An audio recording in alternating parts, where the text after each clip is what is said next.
First tonight, a candlelight vigil took place for the late Madeline Kingsbury to honor the Winona mother on her birthday. Kingsbury went missing on March 31st of last year after dropping her two kids off at daycare. Over a month later, law enforcement discovered the mother's human remains on June 7th. The father of her kids, Adam Fravel, is facing first and second-degree murder charges in her death. And today, Kingsbury would have been 28 years old. KIMT News 3's Brandon Cote is joining us live from Levy Park in Winona, where the vigil did take place.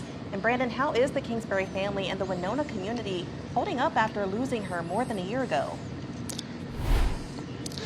Well, Sananda, I caught up with the Kingsbury family just before the vigil took place, and they're holding up and they're just trying to stay positive. Now, all the vigil got just taken down about a half an hour ago, but during the vigil, many domestic violence survivors spoke out about their stories, and it was all to destigmatize the talk around domestic violence and those experiencing abuse. And even the Kingsbury family had a few words to say, and it was a really moving evening overall. But all this was to spread awareness around domestic violence. Four domestic violence advocacy groups from around Winona put on the vigil this evening. These organizations held the vigil for the Kingsbury family to help them honor Maddie on her birthday.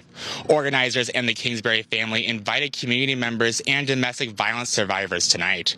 They wanted attendees to openly talk about their stories and take advantage of the domestic violence resources available. The Kingsbury family says they hope Maddie's story will encourage others to speak up about this kind of abuse. Maddie's father says his daughter will always be remembered for her kindness. That's one big part of her legacy, is her kindness.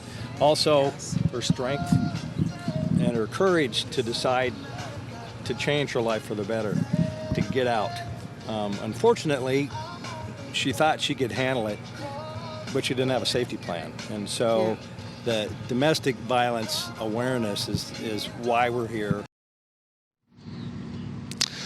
A fundraiser for Maddie's children will be taking place on Father's Day, and I got a flyer for you here, and it's a Father's Day cruise, which is basically just a bunch of cars starting out at the Rushford Fire Department. We'll be driving all the way to Winona, and like I said, I'll be going to the Children's Education and Welfare. Live in Winona, Brandon Cote, KIMT News 3. Thank you for that information, Brandon. Advocacy Group of Winona, Hope Coalition, Bluff Country Family Resources, and Women's Shelter and Support Center hosted this vigil. They say this is the first time all four of them collaborated on an event.